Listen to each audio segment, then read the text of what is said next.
अधरूप दे आगीर जवन की रात खस स्वपचाते अति अधरूप दे कही नाम बारक ते पावन होई राम नमामि ते कही नाम बारक देवी पावन होई राम नमामि ते पाई न कही गति पतित पावन राम भज सुनु सठ मना राम भज सुनु सठ मना राम भज सुनु सठ मना।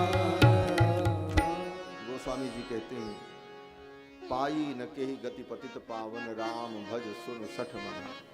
ऐ मन ऐ सठ सुन ले, अपने मन को सुना रहे हैं। ये कथा गोस्वामी जी अपने मन को सुना रहे हैं, इसीलिए पहले भी कह दिया कि स्वांत सुखाय तुलसी रघुनाथ गाथा। अपने मन को कथा सुना रहे हैं। सच पूछो, ये कथा अपने मन को सुनानी है। एक महात्मा तो विनोद में, महात्मा लोग भी बड़े विनोदी होते हैं और शास्त्र में ही उनका विनोद भी होता है। काव्य शास्त्र विनोदेन कालो गच्छति धीमता। तो विनोदी महात्मा कहते थे कि देखो गोस्वामी जी अपने मन को कथा सुनाते हैं और बाकी लोग बोले अपने मन से सुनाते हैं। कथा मन को सुनाओ, मन से नहीं, अपने मन से नहीं, अपने मन को ही कथा सुनाओ। कथा तो अपने मन को सुनाओ। गोस्वामी जी कहते हैं पाई न कही गति पतित पावन राम भज सुन सठ मना। गणिका अजामिल ब्याद बीद गजादि खल तारे घना। एक दो नहीं अनेक भक्त तरे कही नाम बारक। भगवान का नाम लेकर, एक बार भगवान का नाम लेकर ऐसे भगवान को छोड़कर अन्यत्र अगर हम भटकते हैं अपने कल्याण के लिए, तो हमारी वही स्थिति है कामधेनुम परित्यज्य पयार्थम अर्कमिच्छति।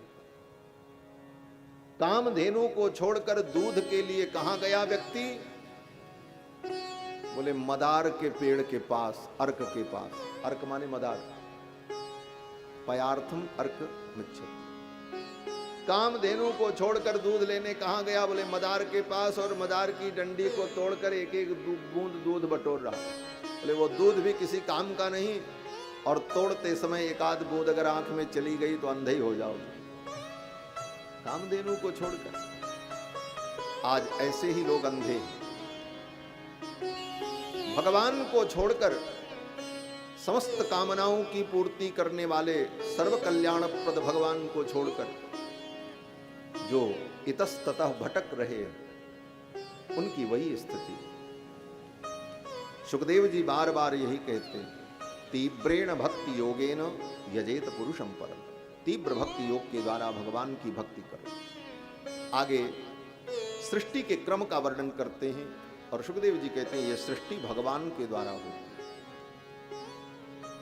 भगवान नारायण के संकल्प से यह सृष्टि प्रकट होती है और नारायण के द्वारा पालित है और अंत में उन्हीं में लय को प्राप्त हो जाता है। इस कथन के द्वारा प्रकृति कारणवाद का मानो वेद व्यास जी ने खंडन किया। प्रारंभ में भी श्लोक में कहा कि सच्चिदानंद रूपाय विश्वोत्पत्त्यादि हेतवे। भगवान सच्चिदानंद रूप हैं और विश्वोत्पत्त्यादि हेतवे, विश्व के उत्पत्ति पालन और संहार के हेतु। विश्व की उत्पत्ति पालन संहार के हेतु भगवान हैं। ये कहने का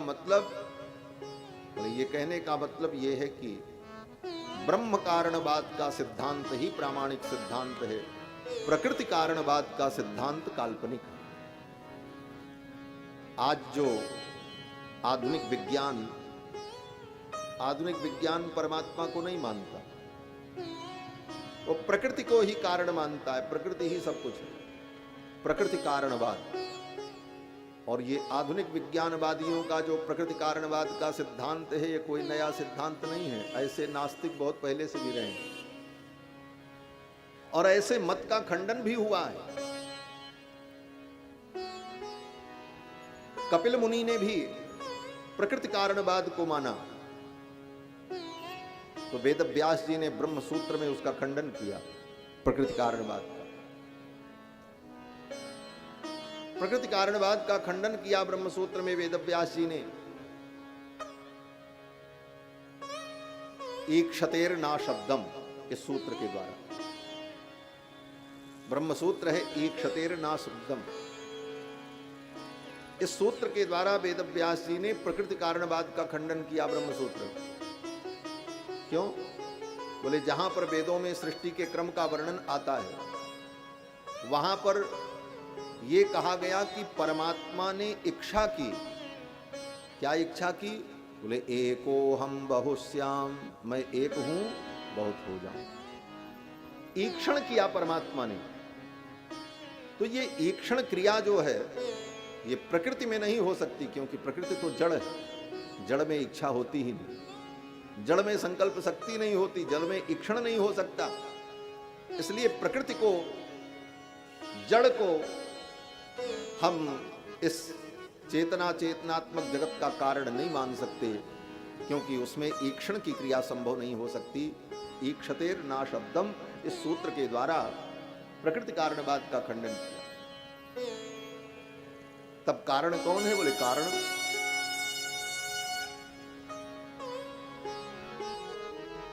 बोलो श्री सीतारामचंद्र भगवान की जय। प्रकृति कारणवाद का ही खंडन इस श्लोक में भी किया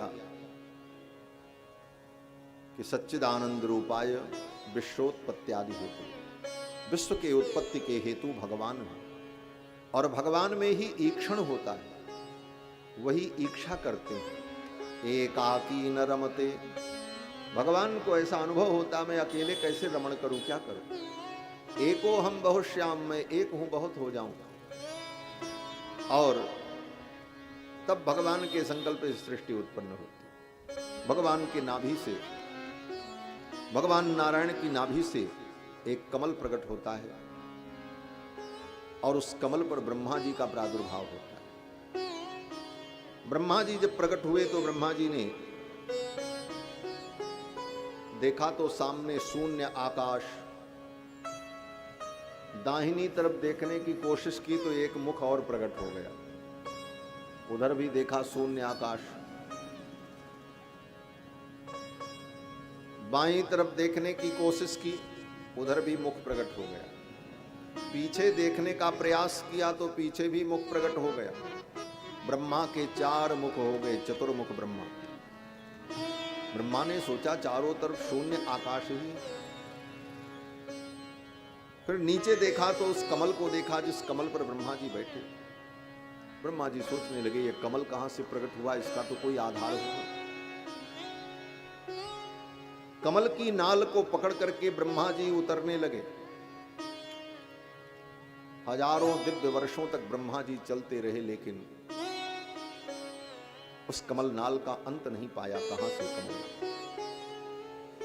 ये बातें व्यक्ति को आज के आधुनिक युग में बड़ी काल्पनिक सी लगती हैं कि हजारों वर्ष तक ब्रह्मा जी उतरते रहे कमल नाल पकड़ करके, वो भी हजारों दिव्य वर्ष। तब उतने दिनों तक सब क्या होता रहा? बोले कुछ नहीं होता रहा। बोले ये काल भी जो है ना, ये काल भी एक तत्व है, और इस काल तत्व को परमात्मा का स्वरूप माना। परमात्मा ही काल तत्व के रूप में सर्वत्र व्याप्त है, और ये काल तत्व भी परमात्मा के ही संकल्प से भिन्न भिन्न व्यक्तियों के लिए भिन्न भिन्न रूप में अनुभव होता है। वही काल किसी के लिए एक क्षण समान प्रतीत होता है, वही काल किसी के लिए कल्प के समान प्रतीत होता है। और भगवान के संकल्प से एक कल्प का काल एक क्षण में व्यतीत हो सकता है, उसकी अनुभूति परमात्मा के संकल्प पर निर्भर करती है। इसका एक उदाहरण, जब आप रात्रि में शयन करते हैं, थके मादे आए, 10 बजे 11 बजे सो गए और सवेरे 3-4 बजे तक सोए 4-5 घंटे, और उस 4-5 घंटे में आपने 2 घंटे सपना देखा, और सपने में क्या देखा? बोले आप कहीं गए, फिर वहां आपकी नौकरी लग गई, फिर वहीं शादी ब्याह हो गया, बच्चे कच्चे हो गए, कमाने लगे, खाने लगे, फिर बहुत बड़ी कोई दुर्घटना हुई, बड़े व्याकुल हुए, बहुत रो रहे थे, दुखी थे, तब तक नींद खुल गई।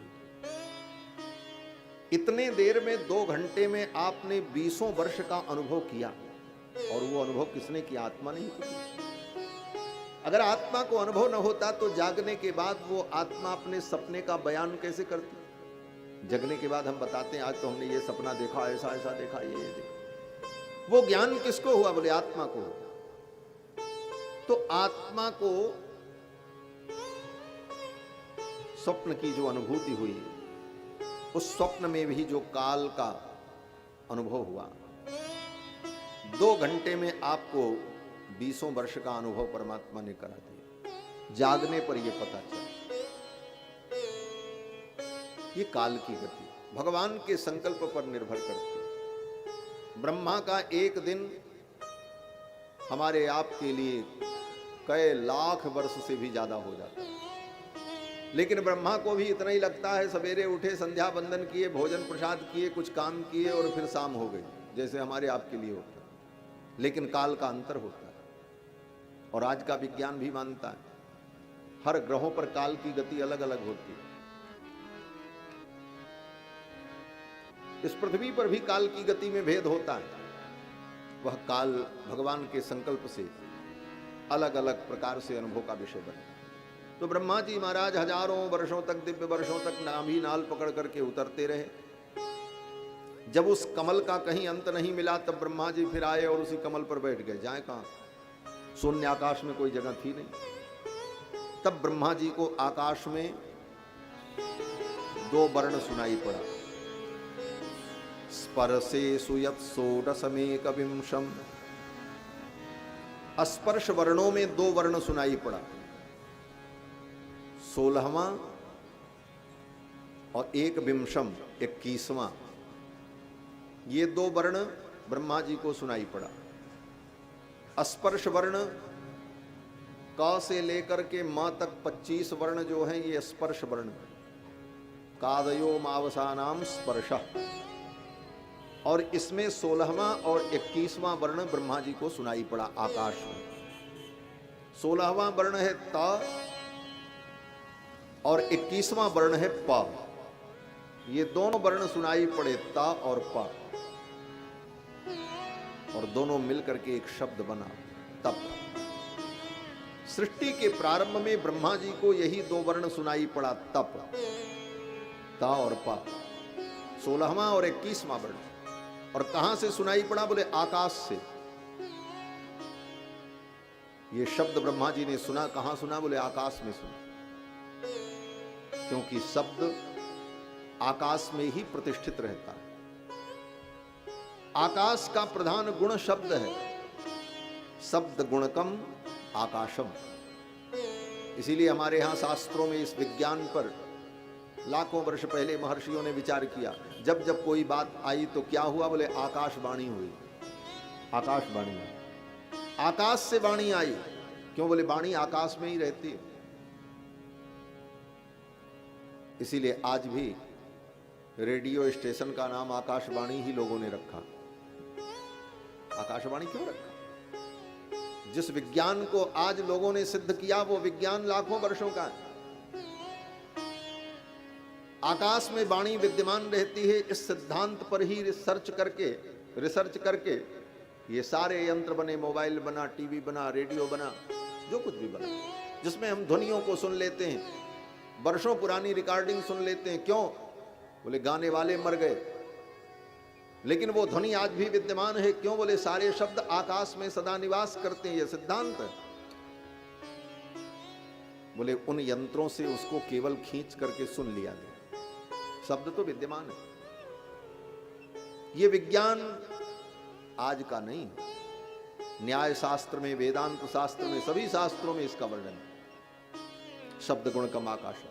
तो लोग कहते महाराज फिर जब सब विज्ञान आपके यहां था तो पहले लोगों ने मोबाइल क्यों नहीं बना लिया, पहले रेडियो क्यों नहीं बना लिया, फोन क्यों नहीं बना लिया? बोले पहले के ऋषि मुनि महात्मा लोग बड़े बुद्धिमान थे। हाँ, बुद्धिमान थे, हमारे आप जैसे मूर्ख नहीं थे। वो जानते थे कि इसका दुष्परिणाम कितना भयानक होगा। हमारे यहां शास्त्रों में यंत्रों के निर्माण को पाप माना गया। महायंत्र प्रवर्तनम, मनुस्मृति, याज्ञवल्क्य स्मृति इत्यादि आप पढ़ लें। बड़े बड़े यंत्रों का निर्माण करना ये महापाप माना गया। क्यों? बोले उन यंत्रों से बहुत बड़ी हानि होती। आज लोगों ने बड़े बड़े यंत्र बनाए, उसका परिणाम क्या हुआ? बड़ी बड़ी फैक्ट्रियां बन गई, बड़े बड़े यंत्रों के द्वारा कार्य होने लगा। उसका परिणाम बोले लाखों लोग बेरोजगार हो गए, उनकी रोजी रोटी चली गई। यंत्र बना दिया, बहुत जल्दी खेत जोत देंगे, ट्रैक्टर लगा दिया, ट्रैक्टर यंत्र लगा दिया। परिणाम क्या हुआ? बोले जितने बैल थे, जितने पशु थे, वो निरर्थक हो गए और उनकी हत्याएं प्रारंभ हो गई। सारे अनर्थ का मूल यांत्रिकी है। आज के युग में यांत्रिकी के कारण ही सारे अनर्थ हो गए। आज जितने अनर्थ हो रहे हैं यंत्र के कारण।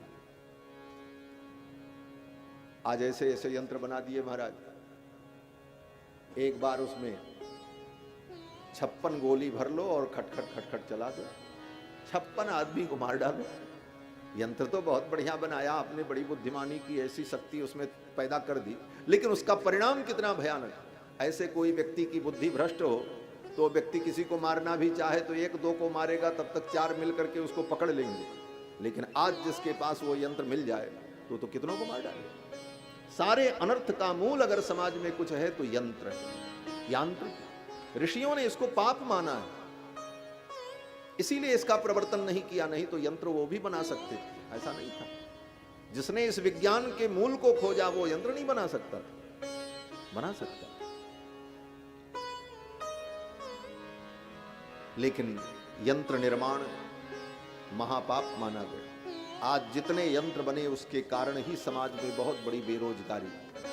आज बेरोजगारी का मुद्दा लेकर के जो लोग ढो रहे हैं, उसी पर राजनीति होती, सरकारें बनती और बिगड़ती, लेकिन बेरोजगारी का मूल कारण जो है उसका अन्वेषण व्यक्ति नहीं करता। सबको बेरोजगार बना दिया, वॉशिंग मशीन बना दी, घर में सब कपड़ा धुल लो, धोबी का रोजगार चला गया। सबको सेविंग मशीन मिल गई, अपने घर में सेविंग कर लो, नाऊ का रोजगार चला गया। आखिर लोगों को बेरोजगार बनाने वाले कौन है, इनका अन्वेषण तो करो। और आज चाह करके भी सरकार कुछ नहीं कर पाएगी, क्योंकि ऐसी परिस्थिति बन चुकी है। आज पशुओं की जो हत्या हो रही है, निरीह पशु मारे जा रहे हैं यांत्रिकी के कारण। घोड़ों का उपयोग समाप्त हो गया, खच्चरों का उपयोग समाप्त हो गया, बैल का उपयोग समाप्त हो गया। अब इनको बैठा करके कौन खिलाएगा? लोग इनको छोड़ देंगे, परिणाम इनकी हत्या होगी, ये निरीह जीव मारे जाएंगे। समाज में हमारे ऋषियों ने एक व्यवस्था दी थी कि सबका सबसे संबंध बना, सबका उपयोग हो, और उस उपयोग के द्वारा हम शांति से इस धरती पर जीवन जी सकें। लेकिन अशांति पैदा करने वाले ये बुद्धिमान वैज्ञानिक लोग ही हैं जिन्होंने सारी दुनिया को अशांति, बड़े बड़े बम बना दिए, सब लेकर के बैठे हैं। अमेरिका लेके बैठा है, पाकिस्तान कह रहा हम बम दाग देंगे, वो कह रहा हम दाग देंगे। सब एक दूसरे को मारने के लिए मटेरियल लेकर के बैठे हैं, और ये मटेरियल देने वाले कौन हैं? हम ही आप, मानव।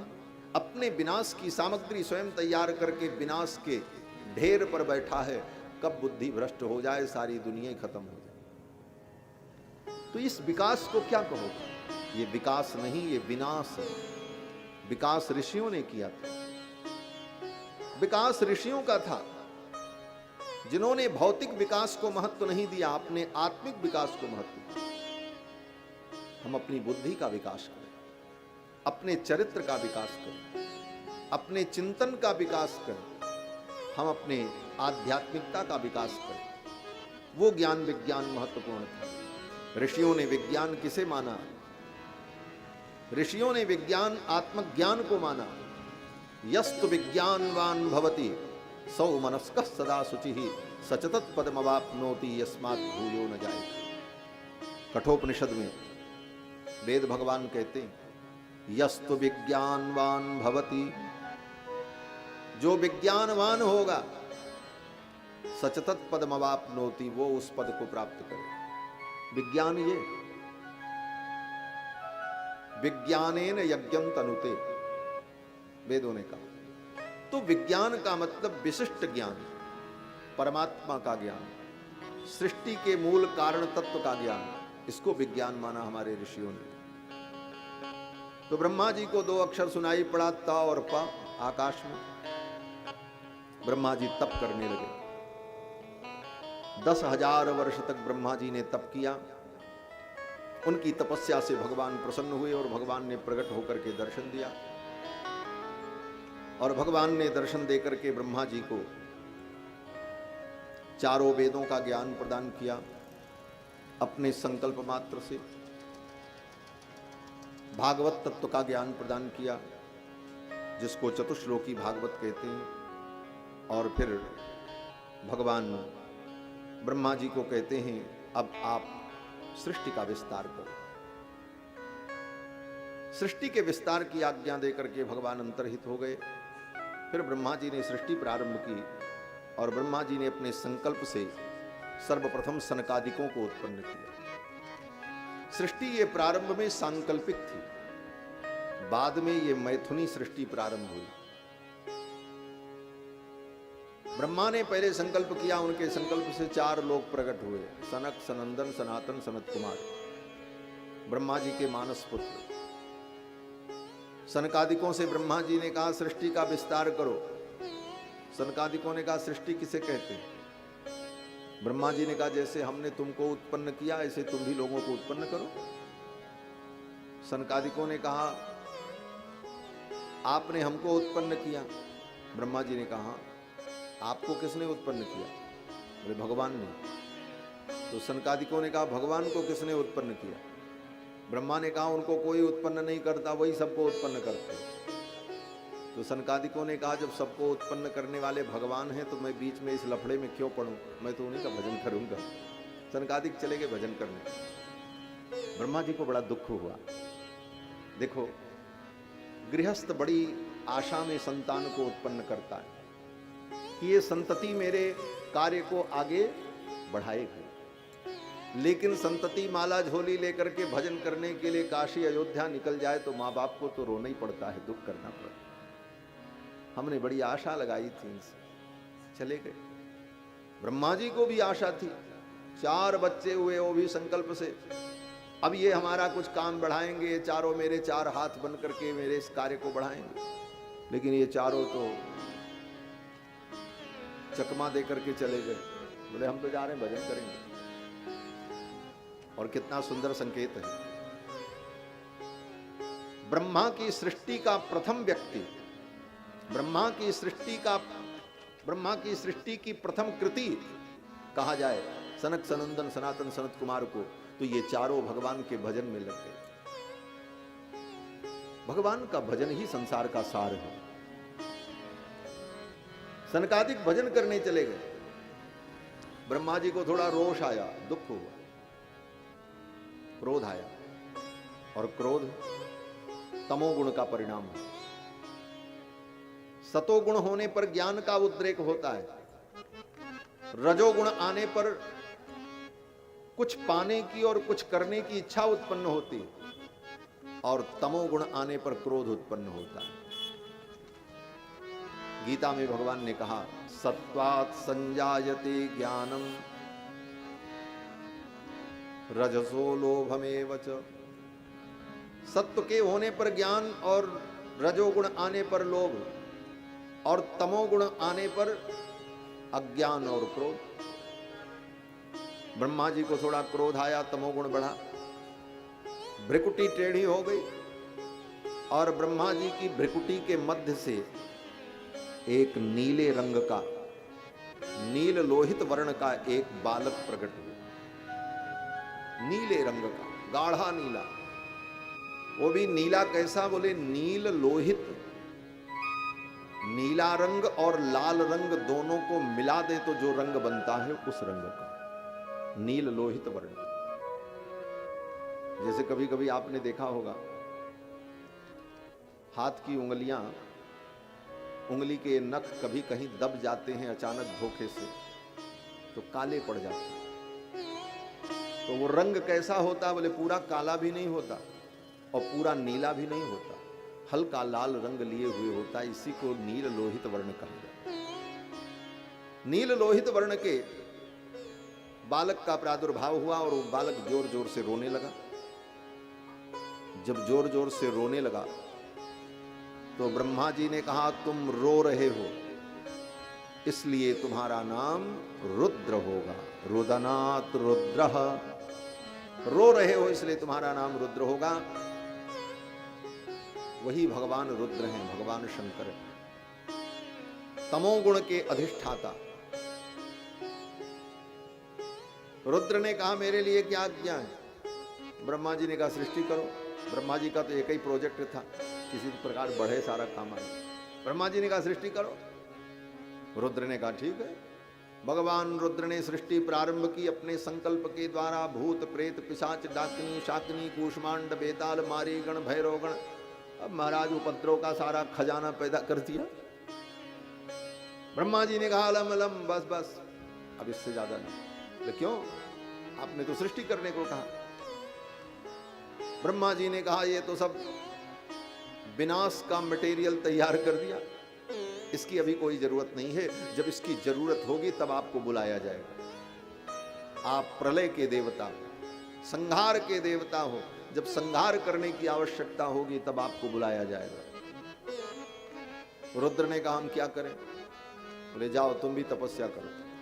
भगवान शंकर चल पड़े, जाकर के तप करने लगे, भगवान की आराधना करने लगे। और भगवान की आराधना करते करते उनका तमोगुण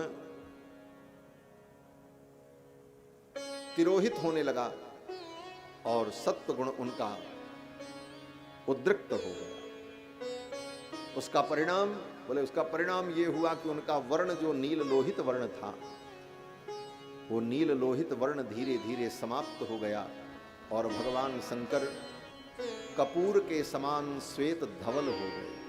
इसीलिए स्तुति करते हैं तो कहते हैं, कर्पूर गौरम करुणावतारम संसार सारम भुजगेंद्रहारम सदा वसंतम हृदयारविंदे भवम भवानी सहितम नमामि। भगवान रुद्र कर्पूर गौर वर्ण हो गए। सतोगुण रजोगुण तमोगुण ये तीनों सबके अंदर विद्यमान है, भगवान को छोड़कर। बस भगवान तो त्रिगुणातीत हैं, लेकिन भगवान के अतिरिक्त चाहे ब्रह्मा हो, चाहे शंकर हो, चाहे इंद्र हो, चाहे वरुण हो, चाहे कुबेर हो, चाहे हम हो, चाहे आप, चाहे वेद हो, चाहे शास्त्र हो, सब में त्रिगुण विद्यमान है। इसीलिए गीता में भगवान ने कहा, त्रैगुण्य विषया वेदा निस्त्रैगुण्यो भवार्जुन। अर्जुन, ये वेद शास्त्र भी त्रिगुणात्मक है। वेदों में शास्त्रों में भी त्रिगुण है, सतोगुण रजोगुण तमोगुण, सबके अंदर विद्यमान। अब करना क्या है? बोले करना यही है कि साधना के द्वारा, सत्संग के द्वारा, अपनी क्रियाओं के द्वारा, अपने संस्कारों के द्वारा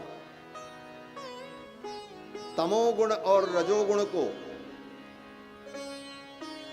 डाउन करना और सतोगुण को बढ़ाना। और जब सतोगुण बढ़ेगा, रजोगुण तमोगुण ये दोनों दबेंगे, तब सतोगुण के बढ़ने पर शुद्ध ज्ञान हमारे अंदर जागृत हो। सत्वात् संजायते ज्ञान। तब हम भगवान के स्वरूप को ठीक ठीक समझ पाएंगे। और जब सतोगुण बढ़ेगा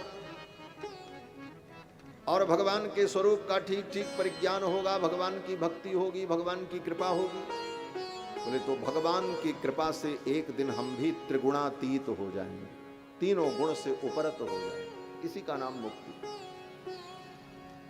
और ये हमको आपको करना पड़ेगा। इसीलिए शास्त्रों में सात्विक आचरण, सात्विक आहार, सात्विक विचार पर चिंतन किया गया। आहार भी सात्विक करो, सात्विक शास्त्रों का चिंतन करो, सात्विक वातावरण में रहो। इस प्रकार धीरे धीरे हम अपने सत्व को प्रकट करते हैं। जितना ही हम सात्विक होंगे उतना ही हमारा अंतःकरण शुद्ध होगा और हमारा ज्ञान दृढ़ होगा। इसीलिए खाने पर विचार करना चाहिए, कहां हम रहते हैं उस पर विचार करना चाहिए। सात्विक वातावरण, हम क्या पहनते हैं, क्या खाते हैं, सब पर विचार करें।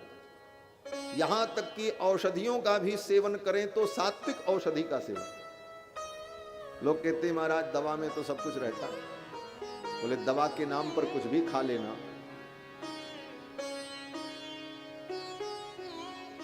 बोले महाराज आयुर्वेद में वर्णन है।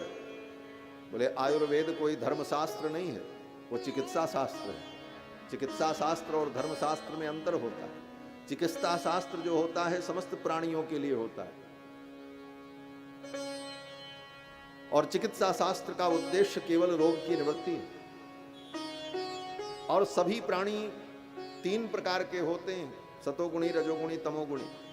तो चिकित्सा शास्त्र तमोगुणी प्राणियों के लिए भी चिकित्सा बताता है। तो जो तमोगुणी प्राणी हैं वो तमोगुणी चिकित्सा करें, जो सतोगुणी हैं वो सतोगुणी चिकित्सा करें। सब प्रकार की चिकित्सा, और सबका विकल्प है।